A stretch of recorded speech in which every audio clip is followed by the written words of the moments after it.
Interrompemos nossa programação para o pronunciamento do presidente. É o seguinte, pessoal. Eu escolhi responder isso aqui porque eu acho que vou me divertir respondendo. Quando me mandaram, eu dei risada. E não quero que vocês me interpretem mal. Não é porque um pescador tira um verme da terra que ele está se importando com verme. Ele geralmente tira o verme da terra, põe no anzol e lança onde tem que lançar, tentando pegar um peixe maior, tentando pegar algo bem maior. E é exatamente o caso aqui. Eu vou iniciar com um verme, um cara... Verme que eu digo assim, de tamanho, de importância, com uma coisa bem pequena. Mas o intuito disso é falar de peixe grande e de coisas que são realmente importantes. Então eu estou usando isso aqui como isca, e se você ficar até o fim do vídeo comigo, você vai entender porque eu estou fazendo esse vídeo. E acompanha o meu raciocínio, que o que eu quero dizer realmente está lá no final. Mas não tem como eu dizer sem discorrer sobre tudo isso aí, ó. Então a gente tem esse cara, ele teve recentemente num debate com o Vilela. E puta que pariu, bicho, se vocês assistirem, vocês vão ver que o maluco foi esmagado. Mas tipo assim, não é que o cara foi esmagado pelos outros, ele foi esmagado pela própria burrice e ignorância, cara. Depois eu recomendo que vocês assistam. Mas vocês nem precisam assistir pra ver que o cara é burro mesmo, ignorante. Olha como o cara escreve hegemonia. Você vê que ele não conhece o que é hegemonia, nem no português. Aí você pode pensar assim, não, porra, mas é que o cara teve erro de digitação. O cara teve erro de digitação. Você fala, não sei não, velho, porque você vai ver o cara falar e ele também não sabe falar. Então é burro mesmo. Mas, nesse caso aqui, como eu tô desde o princípio no stand-up comedy, eu tenho a alegria de fazer parte da geração que praticamente tirou o mato e asfaltou a via para quem vinha depois. Eu posso dizer exatamente onde é que estava e onde é que está a hegemonia no meio. Olha, desde que o stand-up comedy iniciou, a hegemonia no meio artístico, sem dúvida alguma, é de esquerda. Isso é inegável. No meio jornalístico, no meio artístico. Desde que a gente iniciou para cá, isso tem se equilibrado um pouco, porque tem aparecido bastante gente independente, mas não resta dúvidas que a hegemonia no meio artístico e na comédia é de esquerda. Não tem nada de direita ou centro-direita. Na verdade, a grande subversão que o stand-up trouxe para a cena artística brasileira foi a ousadia não de ser de direita, não de ser de esquerda.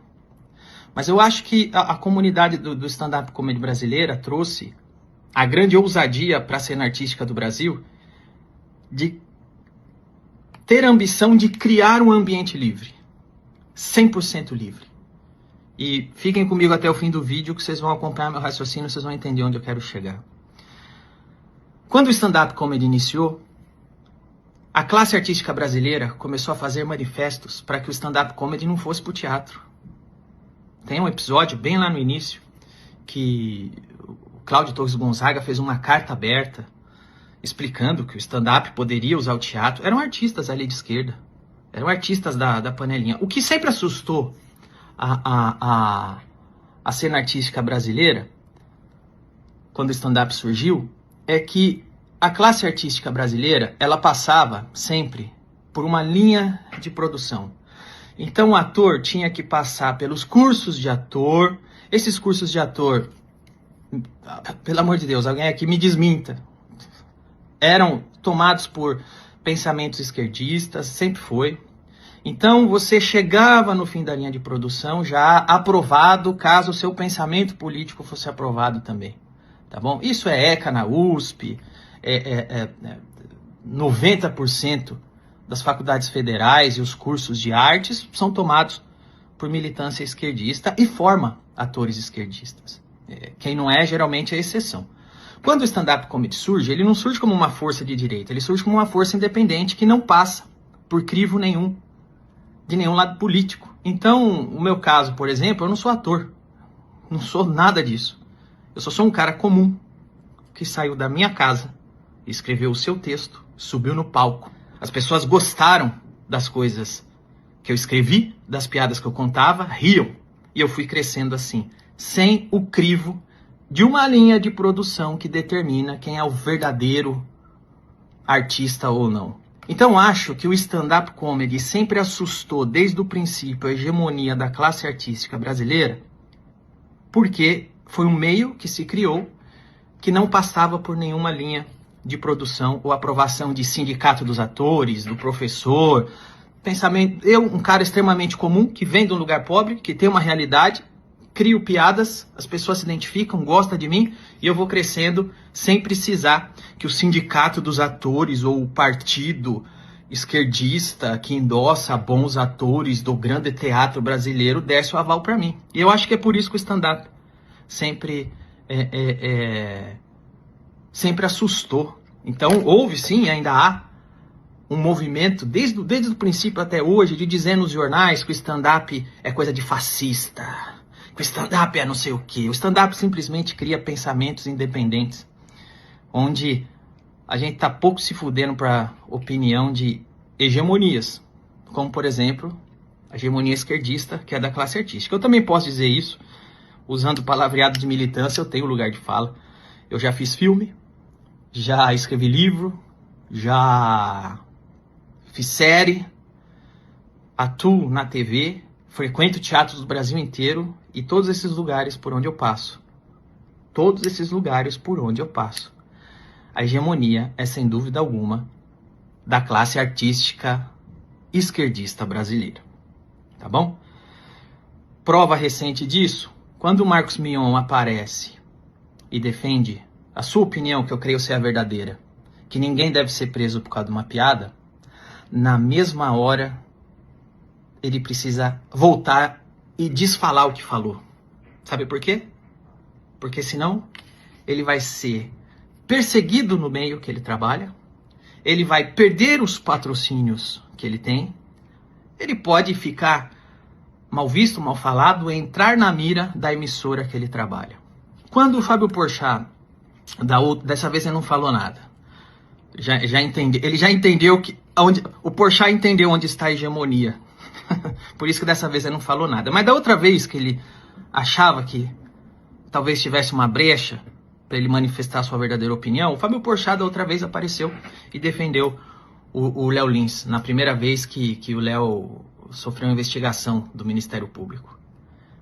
Poucos minutos depois, o Porchat apareceu se desfalando, retirando o apoio ao Léo Lins. Sabe por quê? Senão ele ia perder patrocínio, ia ficar mal visto na sua roda de artistas. Ou seja, a hegemonia, o mainstream, acha que o Léo Lins deve ser preso por causa de uma piada. Acha que piadas com agenda de lacração não se fazem. Onde é que está a hegemonia? De que lado está o mainstream? Quando você tem um artista, um cara grande, que defende a liberdade de expressão e logo em seguida precisa voltar e se desfalar, é porque ele sofreu uma pressão do mainstream. Ele sofreu pressão de estar o dinheiro, do patrocínio. Ele sofreu pressão do meio artístico que ele frequenta. E ele precisou retirar o seu apoio. Então, eu acho que fica claro aí com esses exemplos até, desde o início do stand-up até hoje, onde é que está a hegemonia no meio artístico, na comédia. Então, quando você tem um cara que tentou ser comediante, fracassou, e depois começou a atacar quem a hegemonia artística odeia, começou a repetir o discurso da hegemonia artística brasileira, esse é o cara que está querendo entrar na hegemonia, não o cara que está lutando contra a hegemonia. Porque é claro que se um comediante aparece em público para defender a prisão ou a punição de um colega de comédia, é porque esse cara viu que vai ter vantagem se fizer isso. É porque esse cara entendeu aonde está a hegemonia e quer fazer parte dela. Então é o contrário, na verdade. Aí você vai falar, ué, mas você tem o seu programa na TV. Olha, com muito orgulho eu posso dizer que eu sou uma exceção. Eu sou uma exceção. quase ninguém. Talvez o Pânico no rádio e eu na TV. E se eu estiver cometendo alguma injustiça, vocês me digam, porque eu não estou me lembrando agora. Mas eu acho que hoje somos as exceções de vozes distoantes da hegemonia. O fato de eu estar anos na TV, para mim, é um milagre. Eu sou uma exceção, que eu nem sei como eu estou no ar até hoje. Todo mês eu acho que vou ser demitido. Fazem 11 anos só de SBT, mais os anos de Band, eu sempre acho que vou ser demitido. Porque sempre tem uma corda no meu pescoço, uma mira na minha testa. Quando eu faço filme, e vou me vender meu peixe, fiz filme premiado, eu falo mesmo porque aqui ninguém faz. A hegemonia aqui é tanta que quando um artista brasileiro faz um filme e ganha prêmios internacionais, a imprensa não fala, porque o artista não é de esquerda. Se o artista não seguir a cartilha da esquerda brasileira, a imprensa ignora os prêmios que ele recebe. Eu recebi prêmios pelos meus filmes. Onde você já viu isso na mídia, na grande mídia? Onde é que está a hegemonia? Quando um artista esquerdista recebe prêmio, o mainstream geralmente celebra. Quando um artista que não é esquerdista recebe ou faz algo notável, o mainstream ignora. Onde é que está a hegemonia, tá bom? Então, assim, eu tenho o orgulho de dizer que eu quebrei a hegemonia. Não só eu. Léo Lins. Pode dizer, o Rafinha quebrou a hegemonia. Você vê lá atrás o cara, desde o CQC, fazendo piada, peitando. Você tem o Léo Lins, você tem eu, você tem gente recente, por exemplo, eu vejo um Cássio Zogro, o Abner. O Abner é um cara esquerdista. Pra mim, tá quebrando a hegemonia. Tá lá. No caminho, o cara faz desafetos, eu faço desafetos, mas nós estamos quebrando a hegemonia. A hegemonia, então, eu acho que tá clara qual que é. E a hegemonia, definitivamente, não é o que eu defendo, que é a liberdade de expressão. A hegemonia e o mainstream endossa um comediante ser punido quando ele faz piadas com a agenda da lacração. Repetindo, Marcos Mion, Fábio Porchat aparecem a favor da liberdade de expressão, dizendo que não se prende comediante por piada. 5 minutos depois, a hegemonia pressiona o mainstream, o mercado publicitário, onde está o dinheiro, onde está o status, o jornalista, o meio artístico, pressiona o cara. Vai lá e retira o que você disse, senão o dinheiro para de entrar. Nós, os jornalistas, paramos de falar bem de você. Nós, a militância, vamos te perseguir. O meio artístico vai colocar você na mira. Vocês querem alguma outra prova onde está a hegemonia? Agora vamos falar aqui sobre subiu no palco. Veja só, nós somos militantes porque subimos no palco um dia pedindo o impeachment da Dilma. Pessoal, vamos... Aqui é o seguinte, esse palco foi na Avenida Paulista, 2015. Eu subi lá pedindo o impeachment da Dilma. Sabe por quê? Porque os anos de PT para mim como comediante foram um inferno. Não só para mim, como para outros humoristas, o Cacete Planeta mesmo sempre zoou o presidente, nunca teve problema nenhum. No governo Lula, começaram a censurar. Eu subi e subiria de novo. Quando eu comecei minha carreira, fazendo o meu trabalho, a mídia só estava olhando pro meu trabalho, não pro que eu penso, mas pro meu trabalho.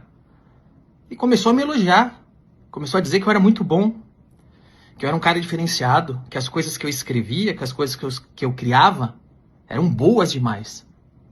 Que eu era um cara muito promissor.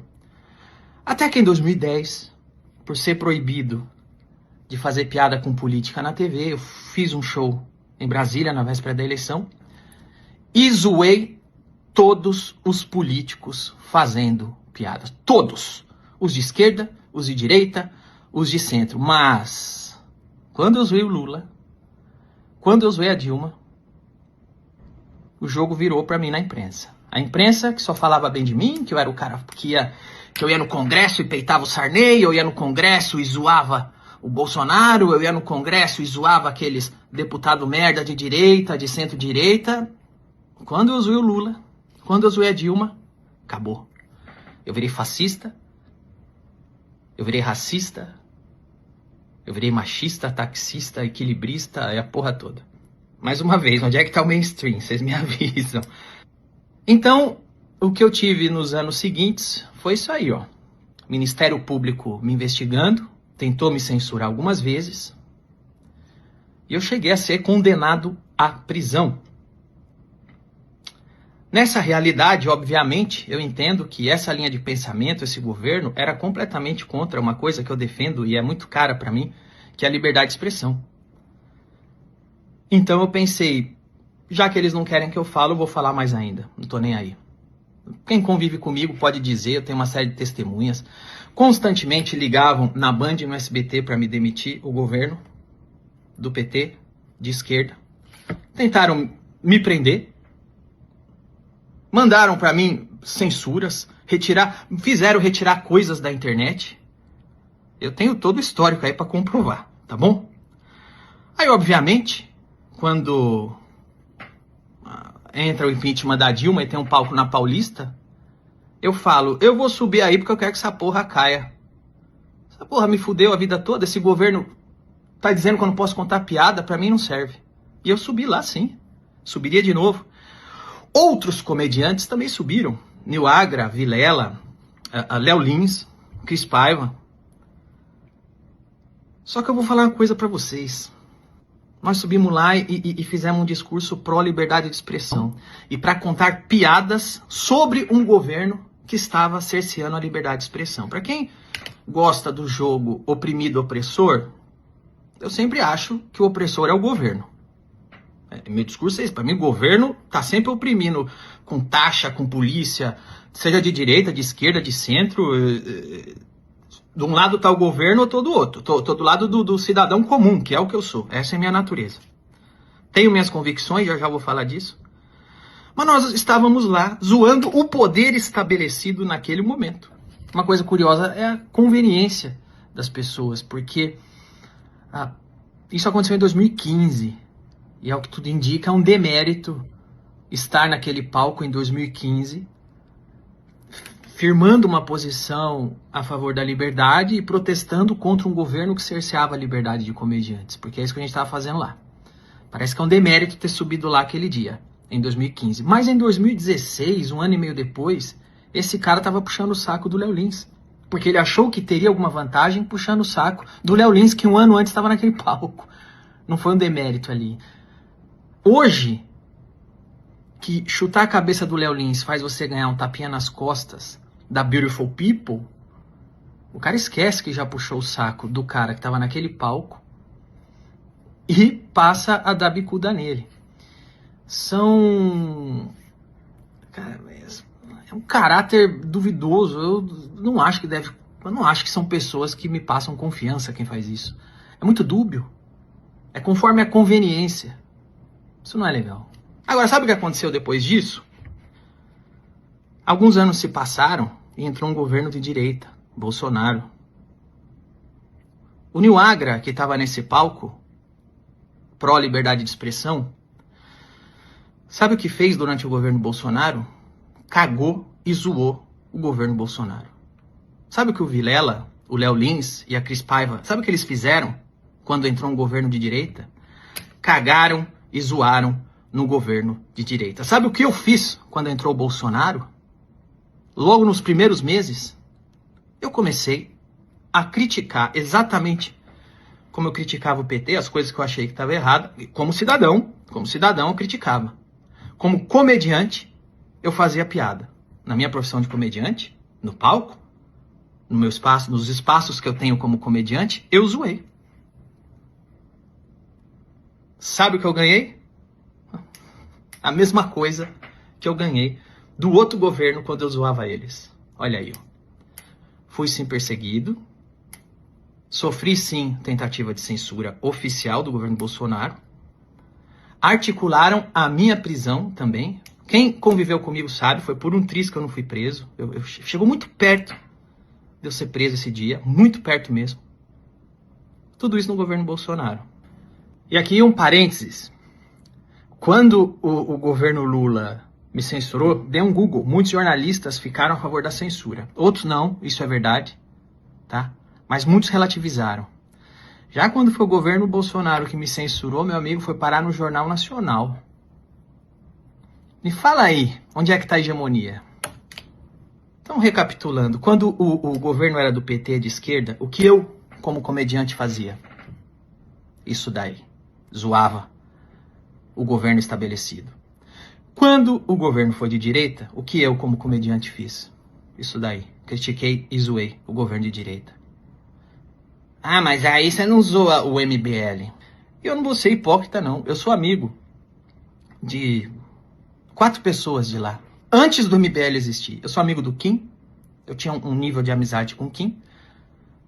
Sou amigo do Arthur, sou amigo do Renan, sou amigo do Alexandre, irmão do Renan.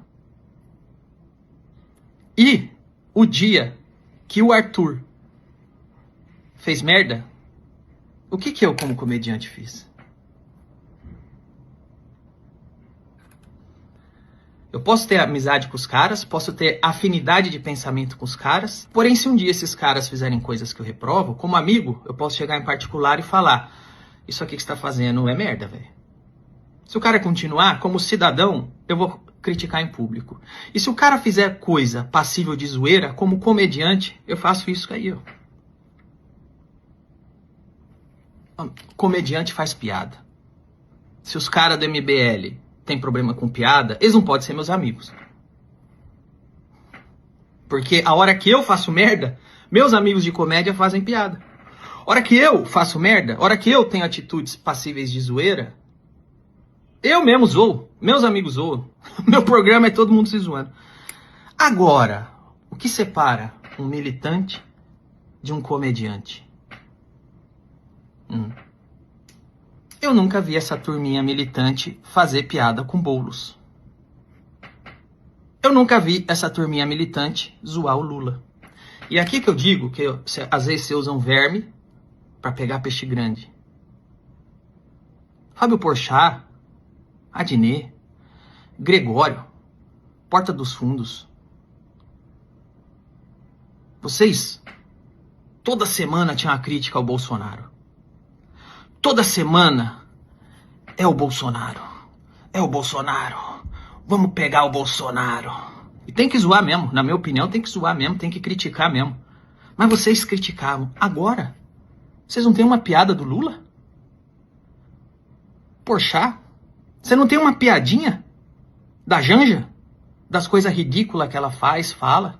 Você não tem uma piadinha do aumento do preço das coisas, enquanto a Janja, o Lula, viaja de graça? Você não tem uma piadinha, você não tem uma criticazinha do rombo do INSS, do roubo dos aposentados desse governo Lula? Vocês não têm uma piadinha, vocês não têm uma crítica sobre isso? É sério. Então veja bem, onde é que está a hegemonia? Você vê de um lado que os caras passaram o dia inteiro, a semana toda, 4 anos, zoando o Bolsonaro. Pelas merdas que ele falou, pelas merdas que ele fez, e que mereceu mesmo ser zoado, e zoeira é pouco. Mas você não tem uma piadinha sequer desses caras zoando um monte de podridão, de roubo, de incompetência, ou de coisas ridículas do governo Lula, da Janja, do Haddad, da situação que as coisas se encontram. Você não tem. Onde é que está a hegemonia? Alguém me diz? Eles não... Sabe por que eles não têm? Porque eles não podem. Se o Porchat aparecer e zoar o Lula, a bolha dele, que é a bolha artística, que é a publicidade, que é o meio que ele frequenta e que põe ele pra cima e que mantém ele trabalhando, esse meio vai cobrar. O que você tá falando do Painho? O que você tá falando aí do PT, do PSOL? O que você tá falando do Boulos? Essas pessoas não vão zoar. Porque eles não podem. Porque eles fazem parte da hegemonia. Quem zoa é que tá quebrando a hegemonia. Quem zoa isso... Quem é livre para zoar o Bolsonaro e pra zoar o Lula é que tá quebrando a hegemonia. O que tá quebrando a hegemonia no stand-up comedy é quem ousa ser livre, não quem milita pra esquerda. Aqui não tem muito o que esperar de um cara que é analfabeto. O cara é analfabeto de português. Então exige muito que ele não seja um analfabeto funcional. Mas eu vou deixar claro uma coisa, que convicções pessoais são diferentes de militância. Eu tenho uma série de convicção pessoal. E talvez a que é mais importante para mim tá no meu mais puro íntimo, tá na profundeza do meu ser, bem enraizado, que é a minha fé em Deus. Eu tô compartilhando com vocês uma coisa bem particular. Eu não tô dizendo que eu sou santo, não, pelo contrário, eu sou um desgraçado, um miserável.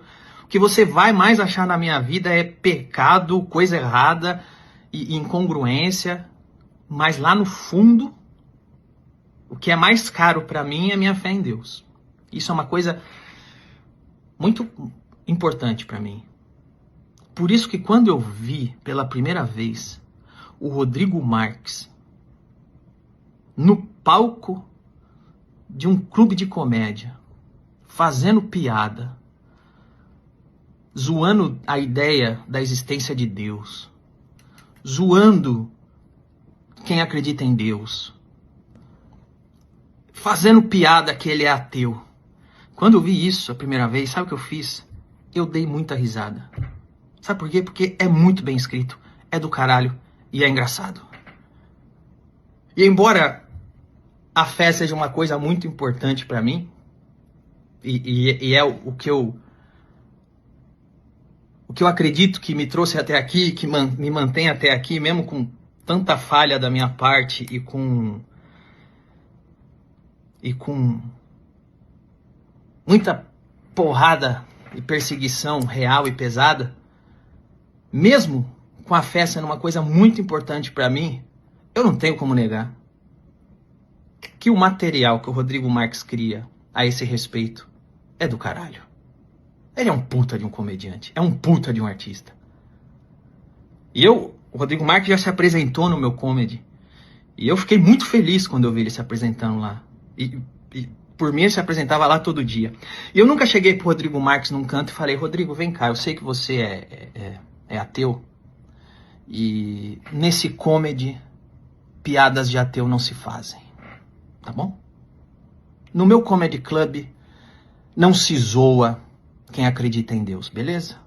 Tirando isso, pode fazer a piada que você quiser lá. Eu nunca disse isso, pelo contrário. Eu tava lá um dia e eu dei risada. Quando eu vi vídeo dele fazendo piadas da sua convicção de ateu, zoando, eu dei risada. Se um dia o Rodrigo Marques quiser sentar comigo e falar: por que pra você a fé é tão importante? Eu vou ter muito prazer em sentar com ele e conversar. E eu também vou ter muito prazer em ouvir por que ele deixou de acreditar em Deus, se é que ele já acreditou um dia. E vou querer muito saber. Aqui, eu e ele. No palco? Qual é a piada que você tem pra me contar? Pode contar. Se ela for boa, eu vou dar risada. Eram boas. E eu ri.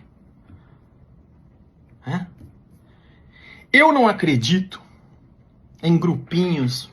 Eu sempre acho que assim, eu não acredito em grupinho de justiça social. Eu não acredito, assim como eu não acredito em grupinho religioso também. Eu sou um cara assim, eu tenho minha convicção. Eu acho que eu sou um monoteísta freelancer, porque eu também tô de saco cheio de muita coisa em igreja. Mas de todo modo, eu não acredito em várias coisas que a esquerda diz. Eu nunca cheguei no meu comedy club e falei: não vai fazer piada aqui exaltando a esquerda, hein? Essas piadas aqui não se fazem. Eu nunca disse isso. As pessoas vão no meu comedy, fazem a piada que quer. Essa é a diferença de você ter convicções pessoais e ser um militante na comédia.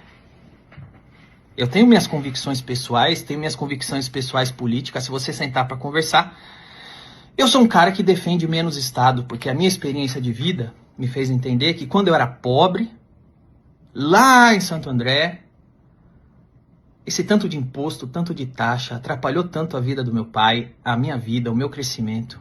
Eu consigo Hoje que eu tenho mais dinheiro, graças a Deus, eu consigo viajar e entender que os lugares mais legais que eu viajo têm um pensamento de liberdade, tem um pensamento de liberdade econômica que eu gostaria que tivesse no Brasil.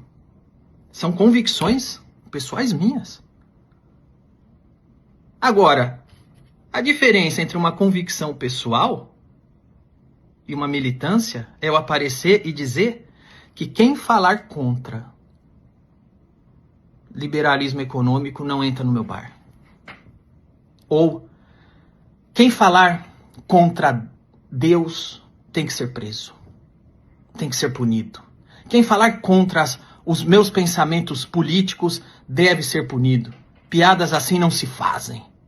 A lei tem que contemplar que quem fizer isso tem que ir preso. Isso é uma militância. E é isso que esse verme faz. É isso que esse verme faz. Essa é a diferença de um comediante para um militante. Um comediante, como qualquer ser humano normal, tem as suas convicções políticas, religiosas, ideológicas, tem as suas preferências sexuais, tem as suas preferências políticas. Isso é um ser humano. Um comediante que diz que o outro comediante não pode fazer piadas que vão contra as minhas crenças pessoais, aí, meu amigo, não é comediante. Quando começaram a encher o saco do Porta dos Fundos por causa do especial de Natal deles, sabe o que eu fiz? Essa aqui foi minha opinião. Não se censura. Não se censura. Pode ser de esquerda, pode ser de direita, pode ser de centro. Não se censura. Se eles querem fazer o especial de Natal zoando Jesus, zoando o Natal, eles têm o direito. Porque pra mim, defender a liberdade de expressão é defender as pessoas que falam coisas que eu não concordo. E quando eles fazem um especial de Natal, que talvez eu não ache graça, muitas outras pessoas acham. E eu não tenho direito de proibir ou de impedir que as pessoas riam de algo que eu não acho engraçado. Vamos falar de hegemonia de novo? Quando Porta dos Fundos zoou cristianismo, a gente está num país onde 80% da população é cristã. Sabe o que aconteceu com Porta dos Fundos? Pessoal aí que é mais religioso, que é mais besta, na minha opinião, reclamou. Ficou lá, ai gente, não pode zoar, ai. Reclamaram de uma ficção, reclamaram de uma dramaturgia. Isso aí é gente idiota que faz. Mas reclamaram. Mas o Ministério Público indiciou? Não. Algum deles foi condenado à prisão? Não. Porém, quando eu zoei deputada do PT, eu fui condenado à prisão. Quando o Léo zoou a agendinha progressista, foi condenado à prisão. Quando Porta dos Fundos zoou a religião de 80% de um país de dimensões continentais, teve lá histeria, reclamaram, mas não teve condenação à prisão nenhuma. Onde é que está a hegemonia? Quando é o Léo Lins que sofre cerceamento de liberdade, eu apareço e me manifesto. E quando é o Porta dos Fundos, eu também apareço e me manifesto. Isso é ser um comediante. Isso é ser alguém que entende o valor da liberdade de expressão para a comédia. Um militante só se manifesta quando é um lado da moeda. Aliás, uma vez apareceram e me perguntaram, inclusive, isso daqui, ó. Danilo, eu quero falar contigo sobre uma polêmica que aconteceu nas últimas semanas sobre um clipe que foi publicado pelo humorista Thiago Santinelli. Nesse clipe mostra o assassinato de Luciano Hang, juntamente com outras pessoas, tanto da política quanto do meio artístico. Tu sempre foi um grande defensor da liberdade de expressão, mas, na minha opinião, ele passou dos limites ao retratar isso. Eu quero saber qual é a tua opinião, se isso ainda pode ser considerado uma piada ou se realmente o Thiago passou dos limites. Cara, eu não vi o clipe, esse clipe em questão, eu posso ver e dar minha opinião. Mas o que eu posso falar de antemão é tudo que é feito no âmbito de dramatização, de ficção, de humor, porque o humor é um tipo de ficção, é ficção. Eu acho que matar é permitido na ficção, assassinar é permitido na ficção, brincar, falar é permitido na comédia. Eu acho que se está num âmbito assim, eu não acho que deve passar longe de censura e ser entendido como tal, mas eu não vi o clipe, né? O que eu sei é que existe sempre um peso e duas medidas, né? Isso que eu estou falando, para mim, na minha opinião, serve para direitista, para esquerdista, para centro. O artista deve ter o direito aí de se livre manifestar dentro do ambiente que ele exerce a profissão, que é o de ficção, que é o de comédia, né? Só que eu sei que se fosse eu fazendo um vídeo matando Lula de brincadeira, eu acho que eu não ia... Eu acho que eu já estava bem cancelado no UOL, na Folha de São Paulo e, inclusive, no meio das pessoas que estavam no vídeo matando Luciano Hang. Então, o meu questionamento não é esse, não. Eu acho que tem que ter liberdade. Só que eu acho que se fosse o Léo Lins fazendo a mesma coisa com uma figura que essa turma defende, essa turma estaria dizendo que o Léo Lins não tem esse direito. Esse é o meu questionamento. Porque a gente não discute mais fatos, né? É quem tá fazendo. Essa é a minha preocupação, infelizmente. Olha, tem 2 anos esse vídeo e parece que eu acertei em cheio. Porque no debate da semana passada, esse cara disse que nem era piada o que ele estava fazendo com o Luciano Hang, era o que ele queria fazer mesmo, ou seja, se não era piada, era realmente uma encenação ali, promovendo um discurso ali de ódio, um discurso odioso. Eu não sei também, eu não vi até hoje, para falar a verdade, mas ele que disse no debate. Em compensação, como eu disse, quando o Léo Lins falou uma coisa que esse cara não queria que fosse dito, que esse cara não concorda, não gosta, ele pediu punição pro Léo Lins. Ele pode. O Léo Lins não pode. Essa é a diferença de um comediante para um militante. Um comediante, como qualquer ser humano normal, pode sim ter suas convicções políticas, religiosas, suas visões de mundo, suas opiniões, mas no palco ele entende que a liberdade é para todo mundo, inclusive para quem fala o que ele não concorda. Já um militante não. O militante não sabe o que é arte, tudo para ele é propaganda. O militante não acha que a liberdade é para todo mundo. A liberdade é só para quem fala o que ele quer que fale. Quem fala o que ele quer que fale não tem que ter liberdade, tem que ser punido. Todo mundo que não rezar essa cartilha deve ser punido. Não deve ter espaço, deve ser boicotado, sabotado.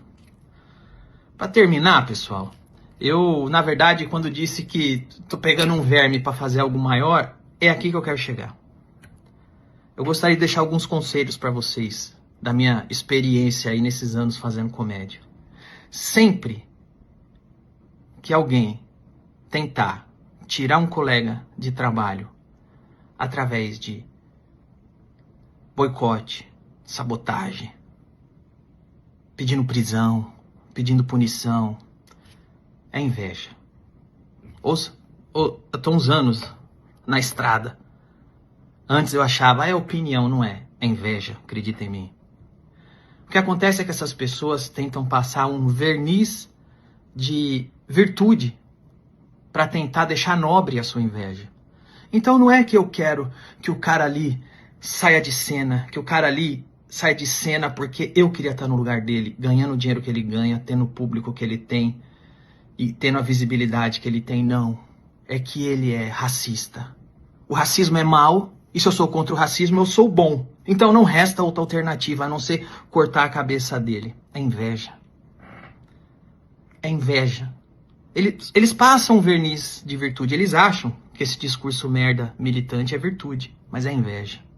Sempre que você vê alguém fazendo isso, não ache que o cara tá protegendo os oprimidos. Ele tá com inveja. E eu acho também que o que mostra que esse pessoal é invejoso é que um dos argumentos que eles sempre colocam na mesa, e você pode ver, todo mundo que está defendendo a prisão do Léo, uma punição para o Léo, ou que o Léo seja responsabilizado por racismo, machismo e sei lá mais o que ismo, é o seguinte, eles sempre dizem, eu não vou ficar defendendo um cara rico.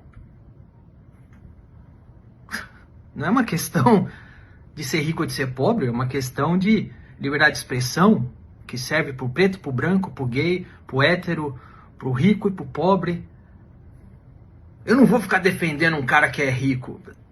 Ou seja, você é só a porra de uma pessoa com muita inveja. Aliás, eu era pobre, hoje, graças a Deus, sou rico. Amanhã eu não sei, espero que eu continue. Eu era pobre, hoje sou rico, graças à comédia. Graças à liberdade de expressão que a gente defende aqui, de fazer a piada que a gente quer. Foi isso que me trouxe até aqui. O Léo era pobre. O que deixou o Léo rico foi a comédia e a liberdade de poder exercer o seu ofício. Mas, ao que tudo indica, o fato de ser rico para essas pessoas é um ponto que por isso ele não merece defesa. Se isso não é inveja, eu não sei o que é. Esse é o primeiro conselho que eu queria te deixar pela minha experiência. A inveja. Nunca acredite que é sobre defender coitadinhos. 90% das vezes é a mais pura inveja transvestida de virtude. O segundo conselho que eu quero deixar para vocês nesses anos todos é que quanto mais velho eu fico, mais eu percebo que todas as vezes que eu briguei na internet por política, eu fui um puta de um idiota. Então, um conselho aqui de um cara que talvez esteja alguns anos na sua frente. Nunca brigue com seu amigo, com alguém que te estendeu a mão, com alguém que já foi legal com você. Nunca brigue com essa pessoa por causa de política. Nunca. Nunca brigue com quem você não conhece por causa de política. Não vale a pena. Os filha da puta chegam na hora que tem que chegar e põe no teu rabo. Hoje você tem PL e PT votando em prol do fundão partidário. Votando para aumentar a conta de luz. Eles não estão nem aí para você. Não briguem com ninguém por causa de política. Não compra discurso dos outros. Você tem as suas convicções, é o que você acha. Não brigue com seu pai, com a sua irmã, com seu amigo, com alguém que já te estendeu a mão por causa de política. Eu tive pessoas que eu achava que eram minhas amigas, que eu nunca fiz nada contra. Eu já falei isso, eu tô repetindo. Que um dia eu chego em casa e a pessoa tá me xingando, tá cortando minha cabeça em público. Por quê? Porque eles estão tentando agradar uma hegemonia. Eles são pessoas invejosas, eles fracassam no que se propuseram a fazer. Eles tentaram fazer comédia, deram errado. Então ele vê que aquele artista que está rezando a cartilha do mainstream fecha publicidade, vai pra Globo, faz série. Ele fala, opa, eu vou puxar o saco. O que é pra fazer? É pra falar essas coisas? Eu vou falar. Quem que vocês não gostam? Vocês não gostam do Léo? Eu vou lá chutar o Léo então. Vocês não gostam do Danilo? Eu vou lá chutar o Danilo então. Agora me dá um biscoitinho. Não faz isso. Não brigue. Não brigue com seus amigos, com pessoas que foram legais com você, por causa de política. É o segundo conselho que eu deixo. E o terceiro conselho que eu deixo, esse é a batata. Pelos meus anos de estrada, lembrem-se de uma coisa. Um comediante que aparece em público dizendo que o outro comediante deve ser punido porque fez uma piada, esse cara não é comediante. Nunca foi e não vai ser. Duvide do caráter desse cara. Cuidado.